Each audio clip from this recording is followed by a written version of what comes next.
ወንድማችን ማን ያዘዋል የመተቱ ጉዳይ ከአቅሜ በላይ እየሆነብኝ ነው እያለን ነው። ይህ ጉዳይ ምንድነው? ሰፋ ያሉ ሐሳቦችን ይዣለሁ። አብራችሁን ቆዩ። እንደምን አመሻችሁ፣ እንደምን እስከ ሰዓት ደረሳችሁ ውድ ቤተሰቦቼ። ሁለት ጠቃሚ ብዙ ነገር የምትማሩባቸውን ቪዲዮዎች አዘጋጅቻለሁ። እስከ ፕሮግራሙ ፍጻሜ ድረስ ከኔ ጋር ቆዩ። በቀጥታ ወደ ወንድማችን መልእክት እንሄዳለን። የዚህ የመተት ጉዳይ ከአቅሜ በላይ የሆነ ነው። ብዙ ሰዎች ታሪካቸውን እየላኩ ነው። እዚህ ጋር ያለችው ልጅ ተመልከቱ። ይሄ ካፏ የሚወጣው ነው። ይሄ ሆዷ እንዲነፋ ያደረጉት ነው። ይሄ ገዳም ለመሄድ ስትል ቤቷ የሚመጣው እስስት ነው። ይሄ የምትመለከቱት ነገር በሙሉ በሚያሳዝን ሁኔታ እየተሰራባት በምትወዳት እህቷና ለ10 ምናምን ዓመት ከልጅነቷ ጀምሮ በምታምናት ጓደኛዋ። እቺ ሴት ከገዳም ገዳም ስትዞር ለምንድነው ያልሰራላት? ለምንድነው? ገዳም ደርሳ መጣ ትነግራቸዋለች፣ ለእህቷ ትነግራለች፣ ለጓደኛዋ ትነግራለች። እንደዚህ ሆኜ የሚገርመው ነገር ፊቷ ጭምር እስኪወሰድ ድረስ የሷ ፊት ወዝ፣ የሷ ፊት ውበት ያቺ ጓደኛዋ መተት ያሰራችባት መንታት እስኪመስሉ ድረስ ፊቷ ጭምር ተወስዷልና ለእህቷ ለጓደኛዋ ትነግራለች ሚስጥሯን በሙሉ። እነሱ ደግሞ ሄደው ያሰራሉ፣ ያስገደግዳሉ። ይቺ ልጅ ለሰከንድ እንኳ አልጠረጠረችም። እሷ እግዚአብሔርን ስለምትፈራ ከገዳም ስለምትዞር ከቅዳሴ ከጸበሉ ቀርታ ስለማታቅ እግዚአብሔር ሰዎችን አፍቅሩ በሚለው ሕግ ሰዎችን ስለምታፈቅር እሷ እንደዚህ አይነት ቆሻሻ ነገር ሰዎች ላይ ስለማታደርግ እነሱ ማያደርጉ መስሏት ነበረ። ግን እነሱ ናቸው ያደረጉባት ማለት ነው። ነገር ግን እምነቷን ይዛ ጸንታ ስለሄደች እግዚአብሔር አምላክ ምን አስተርጎላታል? አስተርፏታል። መጀመሪያ ከነበረችበት ከፍታ እንዲህ ነበር የወደቀችው። በአፍጢሟ ነበር የገባችው። ከሀብቷ፣ ከስራዋ፣ ከትዳሯ፣ ከጤናዋ ቁልቁል ነበር የወደቀችው። ግን ሳታቋርጥ እስከ መጨረሻው መተቱ ሲመጣ ገዳም እየሄደች በተለይ እንዳለች እሱ ያለችኝ ነው የምላችሁ። ዘብር ለምሳሌ የሄደው የተጠመቀ ሰው ቢታደስ አይሰራም። ክርስቶስ ሰምራ ቢታደስ አይሰራም። ሌሎችም ገዳማቶች አሉ። ኮሜንት አድርጉ። የትኛው ገዳም ቢኬድና ቢጠመቁ ነው ሰዎች ድጋሚ የማይሰራው ንገሯቸው። አይሰራም። በስተመጨረሻ ግን እሷ በእምነቷ ጸንታ ስትቀጥል እህቷ ከጠንቋይ ቤት መጥሪያ ይዛላት መጣች። በ3 ወር ውስጥ ሞቻለች ብላ። ይቺ ሴት በጣም ጀግና ናት። አልሄድም ልሞት አለች። ገዟት አልሞተችም። ቤተሰቦቿ አጎረፏት። እሷስ አልሄደችም። ያለችው እግዚአብሔር ጋር ነው። እና ይኸው ድኛለው። ማን ያዘዋል? ታሪክን ለሰዎች ንገርና ይማሩበት ብላ ነው። ብዙ ዶክመንት ነው የላከችው፣ ብዙ ፎቶ ነው የላከችው፣ ብዙ ቪዲዮ ነው የላከችው። ተማሩ። አንዳንዶቻችሁ እናታችሁ ያሰራችባችሁ ሰዎች አላችሁ። አይገርማችሁ? ያሉኝ ነው እንግዲህ እኔ ፈጥሬ አይደለም። እናቴ ከኔ ወስዳ ለታላቅ ወንድሜ አድርጋ፣ ታላቅ ወንድሜ፣ ዘመድ አዝማዴ፣ ጓደኛዬ በሉ። ሰው አይታመንም። የሚታመነው እግዚአብሔር ነው። እሺ፣ ሰው አይታመንም። የሚታመነው እግዚአብሔር ብቻ ነው። ደግሞ መንፈሰ ጠንካራ ስላልሆናችሁ ነው እኮ እየተጫወተባችሁ የሚገኘው። የእናንተ መንፈስ ጠንካራ ስላልሆነ እኮ ነው የሚጫወትባችሁ። እሺ፣ መንፈሰ ጠንካራ ብትሆኑ የታባቱ ምን ያመጣል? አጋንንት ከይሲ ምን ያመጣል? መንፈሰ ጠንካራ ብትሆኑ ምንም አያመጣል። ግን እኛ መንፈሳችንን አሳልፈን ስለሰጠንና አላዋቂ መንፈስ እንዴት እንደሚሰራ ስለማናቅ ነው የሚጫወቱብን። አሁንም ማወራው ምንድነው? መንፈሳዊ ጥበባችን ዕውቀታችን ያደገ ይሁን። እንዴት ጨለማን በብርሃን ማስወገድ እንዳለብን እንደው ሁለት ሚስጥር እንጠብቅ። ይሄ የዚህ ቪዲዮ ዋና ዓላማ ለማንም ሰው ጸሎታችንን ለማንም ሰው የት እንደምን አንናገር፣ ሚስጥር ይሁን። የት ገዳም እንደምንሄድ፣ ምን አይነት ነገር ጸሎት እንደምናደርግ ምን ጸጥ እንበል። ለማንም ሳንናገር እስቲ ተደብቀን እንሂድ። እኛና እግዚአብሔር አምላክ ብቻ ይወቅ። ይሰራል አይደል? መንፈሳዊ ነገር ይቅርና ቢዝነስ እንኳን ስትጀምሩ ለሰው ካልነገራችሁ፣ መኪና ለመግዛት ፈልጋችሁ ራሱ ለሰው ካልነገራችሁ ይሰራል። አትንገሩ በድብቅ። እስክትድኑ ድረስ እስኪበረታ ድረስ እቺ ሴት አሁን ታግላ እንደምንም ስትድን አስተምርልኝ ብላ ላከች። ከበረታች በኋላ ጸበሉን ከያዘችው በኋላ ብርታት ካገኘችው በኋላ አትገሩ ለማንም፣ በቃ በኔ ይሁንባችሁ፣ ለማንም እንዳትነግሩ፣ ወዳጄ ለምትሉት ሰው እንዳትነግሩ። ጠላታችሁ ቤቱ ጋር እንደሚመጣ አታውቁ። እኔ ራሱ በህይወቴ እግዚአብሔር አምላክ ብዙ ነገር አሳይቶኛል። ያልጠበቅኳቸው ሰዎች፣ የማልጠብቃቸው ሰዎች፣ ብዙ ነገር ላደርግላቸው የተዘጋጀዋቸው ሰዎች እንደዚህ አይነት ቆሻሻ ነገር አድርገውብኝ አውቃለሁና በጣም ተጠንቀቁ። ዘመኑ በጣም ከፍቷል። ተጠንቀቁ። እግዚአብሔር ሚስጥራችሁን ይወቅ። እግዚአብሔር ይምራችሁ። ስለ እውነት ነው የምላችሁ። ድናችሁ ትመሰክራላችሁ። እነዚህ መናፍስቶች ዋና ዓላማቸው ተስፋ ማስቆረጦች፣ በዚህ ጋር ማጥቃት፣ በዛ ጋር ማጥቃት፣ አእምሯችሁ ውስጥ የውሸት ምስል ማምጣት፣ ቤታችሁ ውስጥ እባብ ማምጣት። እቺ ሴት አሁን ለምሳሌ ቤቷ ውስጥ እስስት ይመጣል፣ ቁጫጭ ይመጣል፣ ገዳምነት ቴስት የሆነ ነገር ይመጣል። በቃ የሆነ የማያልቅ ይመስላል። ያልቃል። አታቁሙ። ያልቃል። ሁሉ ነገር ያልቃል። ነፃ ሆናችሁ ብትኖሩበት ቀን ይመጣል። ታገሱ። ለእናንተ አይደል ያላችሁት? ማን አለ ከእናንተ ውጭ? ኧረ ታገሱ። ስለእናንተ ብላችሁ ታገሱ። ስለሌላ አይደለም፣ ስለራሳችሁ ብላችሁ ታገሱ። ግን መታገስ እውቀት ጨምሩ። ዝም ብሎ የሆነ አንብቡ እንዴ፣ መጽሐፍ አንብቡ፣ ቪዲዮ እዩ፣ ቼክ አድርጉ፣ የተማራችሁትን ሞክሩ፣ ጸሎት አድርጉ፣ ስገዱ ተብሏል። ስገዱ። ሳታምኑ ጸበል ብትሄዱ፣ ሳታምኑ ብትሰግዱ ዝም ብሎ ስፖርት ነው የሚሆነው። ትንሽ የሰናፍጭ ቅንጣት ታህል እምነት ቢኖራችሁ ተራራ ወደ ገደል ግባ ብትሉት ግባ ይላል ኢየሱስ ክርስቶስ፣ ይገባል ይላል ኢየሱስ ክርስቶስና እምነት ይኖራችሁ። እህቴ በጣም ነው ያነቃቃሽኝ። እግዚአብሔር አምላክ እንኳንም ጸሎትሽን ሰማው። እግዚአብሔር አምላክ እንኳንም ትግልሽን አይቶ እኛም እንድንባረብሽ አደረገሽ። በጣም ብርቱና ጠንካራ ሴት ነሽ። ይሄንን ቪዲዮ አይተው ብዙ ሴቶች ብዙ ወንዶች እንደሚማሩ ተስፋ አደርጋለሁ። እግዚአብሔር አምላክ ሁላችንም ከዚህ ክፉ መንፈስ፣ ከዚህ አውሬ መንፈስ፣ ከዚህ ሰው በሊታ የሆነ ከዚህ አፍቅሮተ ነዋይ ካወረው ከዚህ በጠፊው ዓለም ውስጥ ታውሮ ዘላለማዊን ሕይወት ከሚያጡ ሰዎች ክፉ ሴራ መድኃኔዓለም በያላችሁበት ይጠብቃችሁ። ወላዲተ አምላክ አዛኝቷ ድንግል ማርያም በብርሃን ቀሚሷ፣ በዘርፋፋ የብርሃን ቀሚሷ ኪዳነ ምሕረት ትከልላችሁ። ቅዱስ ገብርኤል፣ ቅዱስ ሚካኤል፣ ቅዱስ ኡራኤል በሰይፉ ይጠብቃችሁ። ከማይታዩ ፍላጻዎች፣ ከማይታዩ ክፉ አጋንንት፣ ከማይታዩ አውሬዎች፣ በዙሪያችሁ ካሉ ሰው መሳይ አውሬዎች እግዚአብሔር አምላክ ይጠብቃችሁ። ሌላ ምንም አልልም። ይጠብቃችኋል። ደግሞ ይህንን ቪዲዮ የምታዩ ሰዎች አምናለሁ እግዚአብሔር አምላክ ቸርነቱ አይለየን፣ ይጠብቀን ሁላችንም። እንግዲህ ውድ ቤተሰቦቼ ወንድማችን ማናይዟል እሸቱ ያስተላለፈው ትልቅ መልእክት ነው። በተለይም ደግሞ ዛሬ በቤተ ክርስቲያን ውስጥ ሆኖ በተለያየ ማዕረግ ውስጥ ሆኖ አጋንንት፣ መተት፣ ሰይጣን የሚባል ነገር የለም ብሎ በተለያዩ መንገድ ለሚያወሩ ሰዎች ይሄ ትልቅ ምስክርነት ነው።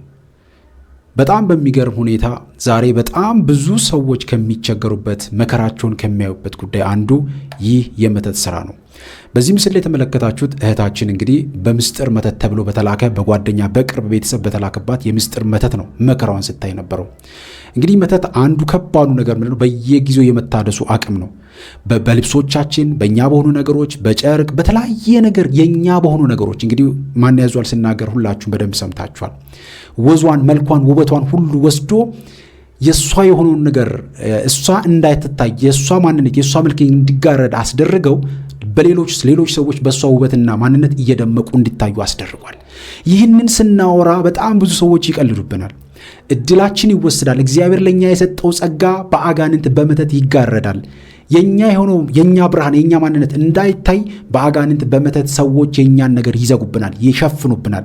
ያንን እንዲገለጥ ደግሞ ጨለማው ወጥቶ በብርሃን ክርስቶስ ብርሃን በሆነው ክርስቶስ እንዲገለጥ ደግሞ እግዚአብሔርን መያዝ ያስፈልጋል። ዲያብሎስን ተቃውሙ ተብሎ በመጽሐፍ ቅዱስ በተደጋጋሚ እንደተነገረን መቃወም ስንችል፣ መንበርከክ ስንችል፣ ስንሰግድ፣ በተለይም ደግሞ ተግባራዊ የክርስትና ሕይወት ሲኖረን በቤታችን መንበርከክ፣ በቤታችን መስገድ፣ በቤታችን የጸሎት ቦታ አድርገን መንበርከክ መስገድ ስንጀምር፣ ገዳማት ብንሄድ በጥንቃቄ በመጓዝ እያንዳንዷን እንቅስቃሴ በማድረግ የትኛውም መንፈስ ይሁን የትኛውም አጋንንት በቁጥጥር ስር ይወድቃል። በማን ኃይል? በእግዚአብሔር ኃይል፣ በመድኃኔዓለም ኃይል፣ በቅዱሳኑ ረድኤት በረከት። እዚሁ ቪዲዮ ላይ እንዳነሳው ብዙ ገዳማት አሉ፣ ብዙ ገዳማት አሉ በዚህ ቃል ኪዳን ያላቸው መተት በተለይም እናታችን ቅድስት ክርስቶስ ሰምራ ትልቅ ቃል ኪዳን አላት በዚህ ላይ ትልቅ ቃል ኪዳን። እንደዚሁ ደግሞ የቅዱስ ቆጵርያኖስን ገድላት እንደዚሁም የቅድስት ዮስቲናን ታሪክ በደንብ አድርጎ መመልከት ብዙ ቅዱሳን አባቶቻችን በዚህ ታሪክ በደንብ ታሪክ አላቸውና ሌላው ደግሞ መዝሙረ ዳዊት በተለይም መዝሙር 11 34 68 58 እነዚህ መዝሙራት በጣም ወሳኝ ናቸው። ከዚህ በፊት ቪዲዮ ሰርቼበታለሁ በተደጋጋሚ መተት እንዳይታደስ የሚያደርጉ የመዝሙር ክፍሎችን አቅርቤላችኋለሁ። እነዛን የመዝሙረ ዳዊት ክፍሎች በደንብ አድርጎ መጸለይ የመተት እድሳትን ያስቆማል። ሌላው በጣም መጠንቀቅ የሚገባን ገዳማት፣ መንፈሳዊ ቦታ ስንሄድ ምስጢርን መጠበቅ፣ ለማንም ሰው አለማውራት። ዲያብሎስ የልባችንን አያውቅም፣ አጋንንት የልባችንን አያውቅም። ነገር ግን ስንናገር ስናወራ ይቀበለውና ያንን የኛ ዓላማና እቅዳችንን ለማበላሸት ይሽቀዳድማል። ስለዚህ በጥንቃቄ መጓዝ የሚያስፈልገው ለዚህ ነው። ውድ ኦርቶዶክሳውያን ይህንን ሁላችንም በደንብ ልናስተውለውና ልንረዳው የሚገባው እውነት ነው። ይህንን ከተረዳን ይህንን ካወቅን የትኛውንም የመናፍስት ሴራን የትኛውንም የጠላት ኃይል ማሸነፍ እንችላለን። የምናሸንፈው በእኛ ኃይል አይደለም። በመንበርከክ በመስገድ ዘወትር በመቁጠሪያ ራሳችንን በመፈተሽ ንስሐ በመግባት ስጋውና ደሙን በመቀበል በስጋችን በደማችን የሰለጠነውን ያደፈጠውን አጋንንት እንቆጣጠራለን። በመጀመሪያ ደረጃ ምስጢሩን መረዳት ነው። ዛሬ እኮ እኛ ምስጢሩን ይወቁ መተት የሚባለው ከጓደኛ ከጎረቤት ከቅርብ ሰው የሚላክ የምስጢር መተት ሆኖ ይቀመጣል። አያወራም፣ ድምፅ አሰማም። ስትጸበሉ ስትሰግዱ ምን ስታደርጉ ምንም ምልክት አይሰጣችሁም። ይህንን ለማወቅ ምን ያስፈልጋል ሲባል መቁጠሪያ አንስታችሁ በአብ በወልድ በመንፈስ ቅዱስ ባርካችሁ ሰውነታችሁን መታ ስታደርጉት ወይኔ እኔ ተቃጠልኩኝ ይላል። መቁጠሪያ መፈተሻ ላብራቶሪ ነው ብለን የምንናገረው ለዚህ ነው። መስገድ አጋንንት በተለይም የምስጢር መተት መስገድን አይወድም። መንበርከክን ዘወትር መስገድን በተለይም የአምልኮት ስግደት በደንብ አድርገን መስገድን እንለማመድ ያልኳችሁ የነገርናችሁ ለዚህ ነው። ውድ ኦርቶዶክሳውያን ዛሬ ስግደት በዚህ ቀን አይሰገድም፣ በዚህ ቀን ይሰገዳል አይሰገድም፣ እኛ ክርክር ውስጥ ብቻ አይደለም። ክርስቲያን ሁሌም ቢሆን ንቁ ሊሆን ይገባል። ንቁ ለጸሎት፣ ንቁ ለስግደት፣ ንቁ ለመንፈሳዊ ሕይወቱ፣ ንቁ ለሕይወቱ ንቁ ሊሆን ይገባል። መጽሐፍ ቅዱስ ንቁ ነው የሚለን። በሃይማኖት ቁሙ፣ ጎልምሱ፣ ጠንክሩ ነው የሚለን መጽሐፍ ቅዱስ። ስለዚህ ይህንን የያዘ ኦርቶዶክሳዊ በየትኛውም አይነት የመናፍስት ውጊያና ሴራ ላይ ቢመጣበት ያሸንፋል። ወንድማችን ማን ይዟል በጣም ግራ የተጋቡ ድብልቅልቅ ያሉ ሐሳቦችን በማህበራዊ ሚዲያ ላይ ሲያቀርብ እንመለከታለን። የተለያዩትንም እያነሳን እሱም የሚማርበትን እሱም ሐሳብ የሚቀበልበትን ነገር እያነሳን እንወያያለን። ነገር ግን ወንድማችን በሚያቀርባቸውም ሰዎች ጭምር በቡዳ የመበላት አዝማሚያው እንደዚሁም ደግሞ በሚያቀርባቸው ሰዎች በአጠቃላይ በሚቀርቡ ነገሮች ላይ የሚጎዳ ወንድማችን ነው። የዋህነት አለ፣ መልካምነት በውስጡ የሚታዩ ነገሮች አሉ። ግን ደግሞ በጣም በብዙ መንገድ የሚጎዱ ሰዎችን ደግሞ ማህበራዊ ሚዲያው ላይ በዩቲዩብ ቻናሉ ላይ ሲያቀርብ እንመለከታለን። እግዚአብሔር ይጠብቀው። ይህንን መልእክትም ከሰማ ራሱን በደንብ መፈተሽ ያስፈልጋል። ራሱም ደግሞ ቃል በቃል እንደምናገረው ብዙ መከራን አይቻለሁ እያለ ነው። ይህ ደግሞ የሆነው ባቀረባቸው ሰዎች ባቀረባቸው እንግዳዎቹ በራሱ እዛው መድረኩ ላይ በራሱ በገዛው መድረኩ ላይ በቡዳ ተበልቷል ወንድማችን። ይሄ በግልጽ የሚታይ ነገር ነው። በነገራችን ላይ ራሱ የተቸገረባቸውን ነገሮች በደንብ እየተናገረ ስለሆነ ማለት ነው። ዛሬም ብዙ ሰዎች በዚህ መከራ ውስጥ የሚገኙ ሰዎች አሉ። እግዚአብሔር አምላካችን ሁላችንን ይርዳን። ስለዚህ በዚህ መንገድ የምትፈተኑ ሰዎች በደንብ መንቃት ያስፈልጋል። ቤተክርስቲያንና ገዳማት ብቻ ሳይሆን ጸሎት የምታደርጉት ቤታችሁ ስትመጡ መንበርከክ መስገድን መለማመድ አለባችሁ። መንፈሱ ዋና የሚቀመጠው ቤታችን ውስጥ ነው። ልብሶቻችን በሚቀመጡበት የኛ የሆኑ ነገሮች ባሉበት ቦታ ላይ ነው። ስለዚህ ቤት መንበርከክ፣ ቤት መስገድ፣ ከዛ ደግሞ ቤተክርስቲያን እየሄድን መጸበል መስገድ፣ ከሁለቱም በኩል ውጊያ ስናበዛበት ንስሐ የገባን ስጋውና ደሙን ስንቀበል መንፈሱ ራሱ የላከውን ሰው ሄዶ አስተምሮ ቀጥቶ ራሱ አንበርክኮ ወደ ቤተክርስቲያን ያመጣል። ራሱ አንበርክኮ ወደ ቤተክርስቲያን ያመጣል። ራሱ ይሄ በቃል ኪዳን በተለይም መዝሙር 34 ለዚህ በጣም አስፈላጊና ወሳኝ የመዝሙር ክፍል ነው። መዝሙር 91 በጣም አስፈላጊ ወሳኝ የመዝሙረ ዳዊት ክፍል ነው። ስለዚህ እንደዚህ አይነት ነገሮችን ለማሸነፍ በደንብ በጸሎት መብርታት፣ መጠንከር፣ መትጋት ከሁላችንም ይጠበቃል። እግዚአብሔር አምላካችን ሁላችንን የሚያግዘን። ይህ ሁለተኛው የምትመለከቱት ቪዲዮ ደግሞ በዚህ ሳምንት ቄሲስ ሄኖክ ወልደማርያም ጋር አባታችን ጋር ሄዳ የተፈወሰች እህታችን ቪዲዮ ነው። እስቲ እንመልከተው። መናፍስት ምን ያህል ህይወታችን እንደሚያመሰቃቅሉ በዚህኛው በቀጣይ ቪዲዮም ደግሞ ትመለከታላችሁ። ዛሬ ብዙ ሰው አሁንም በዚህ ሰዓት እንደዚህ አይነት መረጃዎች እንኳን እያየ መተት የለም ምን የለም እያለ ይቀልዳል። እስቲ እንመልከት ቪዲዮውን። ይህ የምትመለከቱት ጦት የራሷ ጦት አይደለም። ይታያችኋል አይደል? አዎ፣ መቼም ካላየን አናምንም። ስለ መተት ለእናንተ ለማስተማር የግድ እናንተ ላይ መተት መመተት የለበትም።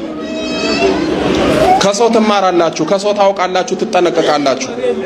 እኛ የምንናገረው መተቱን ሰይጣኑን የምንጠይቀው ከሱ ጋር የማውራት ሱስ ኖሮብን አይደለም፣ እንድታውቁ እንድትነቁ ነው እንጂ ከዚህ ጋር ምንም እኮ አይወራም። ግን ክፋቱን ወቁት።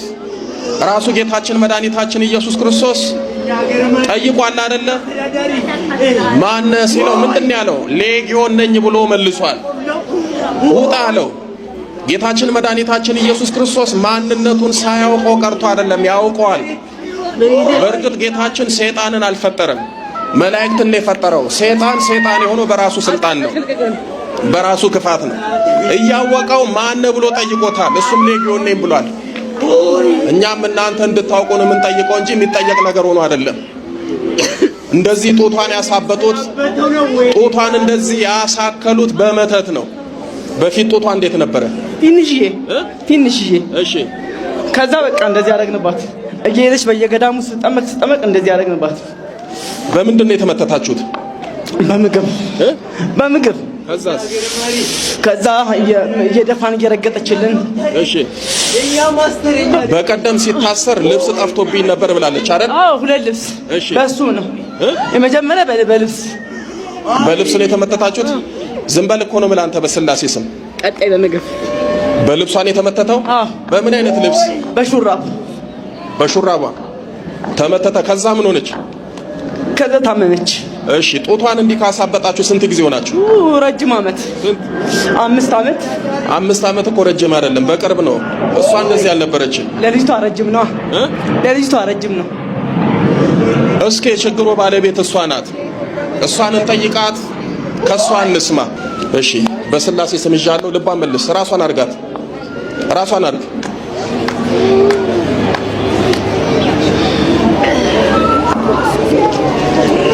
ደህና ነሽ? ማን ነው ስምሽ?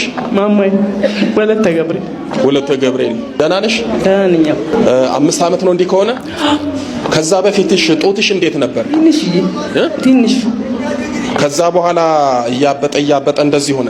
አዎ፣ እያበጠ እንዲህ ትልቅ ሆነና ከዛ ጸበል ይርጉዛ በርሜል። እሺ። ከዛ እዛ ስደርስ እየተነፈሰ ወርታች እንትና በሕክምና ታይተሻል? ምንም የለውም ሕክምና በየጊዜው ነበር የሚሄደው። ምንም የሕክምና ለውጥ ሳጣን ወደ ጸበል ሄድኩ። እንደው በሕክምና ምን ሊሆን ይችላል አሉሽ? ምንም ባዶ ነው። ልብስ ጠፍቶብሽ ነበር ከቤት? ምን አይነት ልብስ? ሹራብ። ያ ልብስ ከጠፋ በኋላ ነው እንዲሆንሽው? ወዲያው ጡትሽ እየተለቀ እንደዚህ ሆነ። መጨረሻ ላይ ያው ችግር ውስጥ ከተተሽ። መተት በልብስ ደግሞብሻል፣ አብልተውሻል። ብዙ ጊዜ ስለ መተት ስናገር ሳስተምር ከሰማችሁ ከመተት ሁሉ እጅግ በጣም ክፉ በሚበላ በሚጠጣ የሚገባ ነው። በምን አልኳችሁ? በሚበላ በሚጠጣ። ሌላው መተቱ ሲላክ ስጋችሁ ላይ ነው የሚቀመጠው።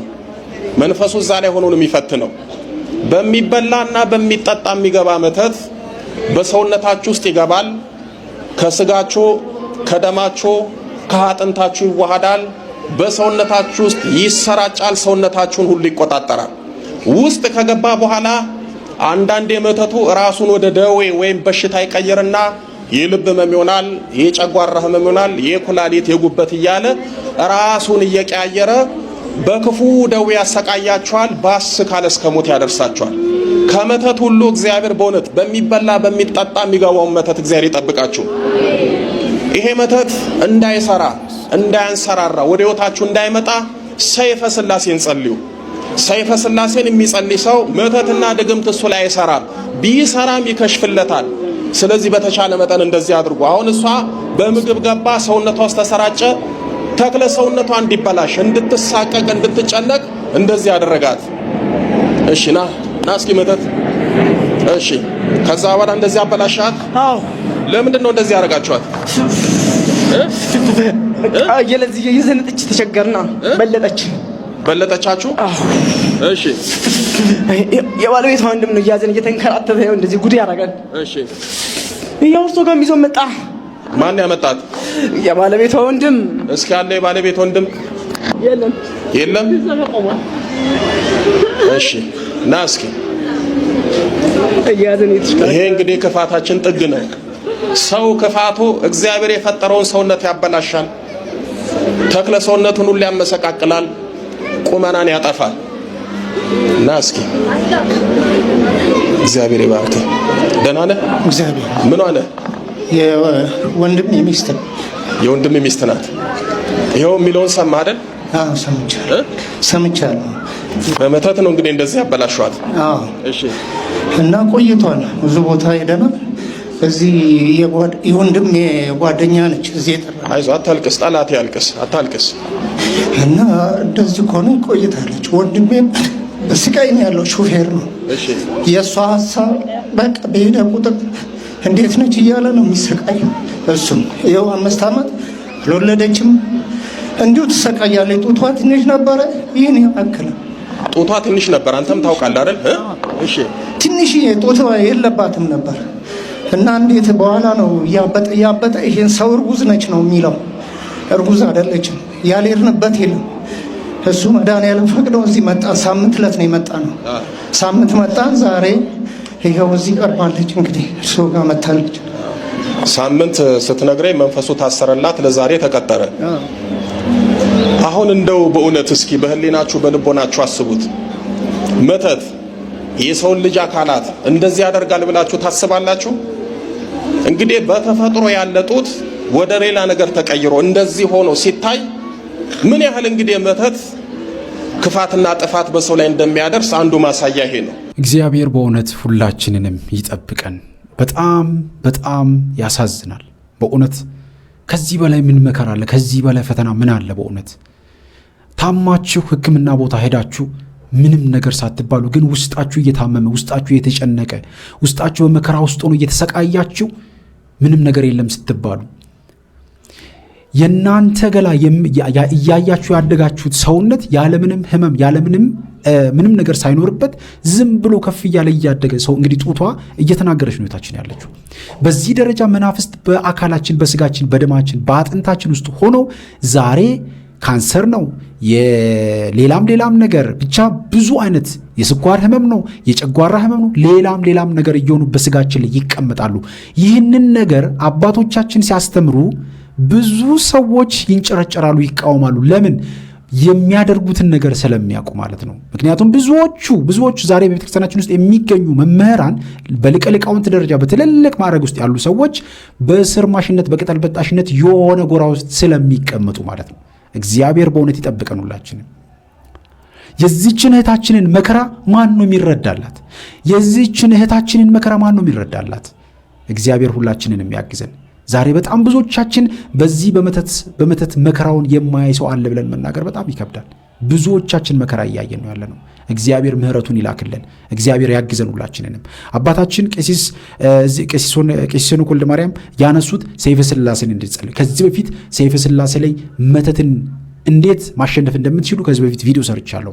ሰይፈ ሥላሴን የዕለቱን በየቀኑ መጸለይ በጣም አስፈላጊ ነው። በተለይም ሰይፈ ሥላሴ የሚጸለዩ የሌሊት ጸሎት ስለሆነ በደንብ አድርጎ ጠዋት ከቤት ከመውጣታችን በፊት ጸልዮ ሰግዶ ተንበርክኮ ከቤት መውጣት አስፈላጊ ነው። ቅድም እንደነገርኳችሁ የመተት እድሳት በተለይም መተት ሲላክ እድሳትም አለውና በጣም ከባዱ ነገር ይሄ ነው።